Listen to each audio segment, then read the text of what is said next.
Vamos lá então, pessoal. Nós vamos falar um pouco agora sobre os examinadores do NPI. Então, quem são os examinadores do NPI? Bom, aqui no Brasil, servidores do NPI são servidores públicos federais, o NPI, né, uma autarquia pública federal, são concursados, eles têm, no mínimo, mestrado, uma boa parte deles também tem doutorado, e são seres humanos, né, em primeiro lugar, né, são seres humanos igual a gente, né? A lei até diz assim, né? É patenteável a invenção que atenda aos requisitos de novidade, atividade inventiva, aplicação industrial.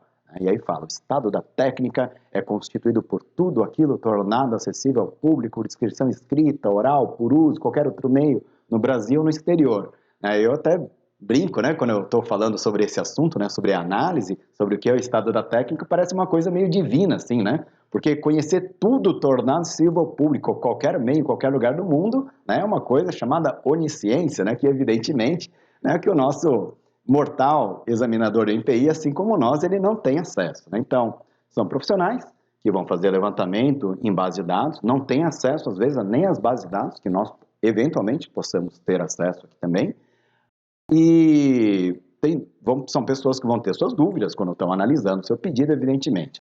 Bom, esse lado aqui é o mais importante, em primeiro lugar, né? Chamar atenção para que o examinador NPI é um servidor público federal e é um ser humano como a gente. Inclusive, que pode até errar, tanto em não conseguir fazer uma busca completa, ou até mesmo em analisar aquelas informações, tá? Então, uma coisa muito importante quando a gente está, não é o foco no nosso curso, mas na fase lá de tramitação, lá na frente, quando a gente estiver discutindo uma exigência técnica, etc., às vezes pode vir uma exigência que você não concorda muito com ela, né? Então, a questão toda é lembrar que do outro lado da linha ali, a gente tem um colega nosso que, assim como nós, também tem suas dúvidas, suas incertezas e também pode errar, é, né? Uma coisa muito importante. Outra coisa importante, em relação aos examinadores, sempre tem em mente, né, que os examinadores podem não ter acesso a todas as fontes que nós temos, então, muitas vezes, né, quando a gente está redigindo o pedido de patente, a gente talvez até consiga ter acesso à fonte de informações que os próprios examinadores não podem ter. E a mesma coisa vale para os nossos concorrentes também, né, quando alguém, eventualmente, na fase de exame lá na frente, está prestando um subsídio, pode ser que tenha tido acesso a informações que os próprios examinadores não tiveram. Tá? Uma coisa muito importante para falar dos examinadores, que são profissionais, né, que são treinados para fazer a parte de análise, né, dos requisitos de patenteabilidade, também fazer busca de informações, né, não só em patentes, mas na literatura de forma geral. Né? E isso é uma coisa que a gente pode usar muito, acho que eu até citei lá para trás, né, que por que a gente usa muito citações em patentes, por exemplo? Porque tem um examinador do INPI daqui ou de algum outro examinador, né, de fora do país, que fez um levantamento de informações e fez aquela análise.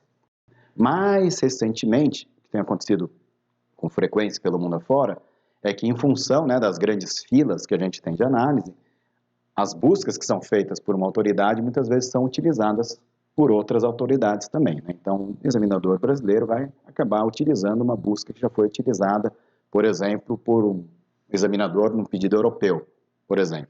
Então, isso é uma coisa importante também a gente ter em mente, né, que dependendo da situação, o próprio examinador ele pode não ter conseguido fazer uma busca até mesmo como ele gostaria de ter feito, né, seja por questões processuais ou seja até por limitação também de acesso a informações. Ok? E outra coisa importante, né, no processo de interação com os examinadores, que vai acontecer lá na frente, sempre lembrar, né, que é um colega nosso, profissional, e que está tentando fazer o melhor trabalho dele, pode errar, e que, outra coisa importante, né, que não necessariamente fala naquele linguajar comum, né, do meio jurídico e tal. Normalmente é um engenheiro, né, um mestre, um doutor na área de biotecnologia, farmácia, química, seja lá o que for, né, e que a gente pode conversar, interagir com eles tecnicamente. Um último comentário que eu faria ainda sobre os examinadores, uma etapa lá na frente de análise, é que se eventualmente você não concordar com alguma opinião, alguma decisão até do examinador, sempre é possível você pedir uma audiência, né, pedir uma reunião, isso pode ser feito até online, por meio dos canais de comunicação do Fale Aqui, do NPI, isso no caso do Brasil. Outros países também têm essa figura, né, do Oral Proceedings, lá no USPTO, por exemplo, você também pode pedir uma entrevista, né, isso inclusive é muito comum acontecer, você pedir uma entrevista com os examinadores, tá bom?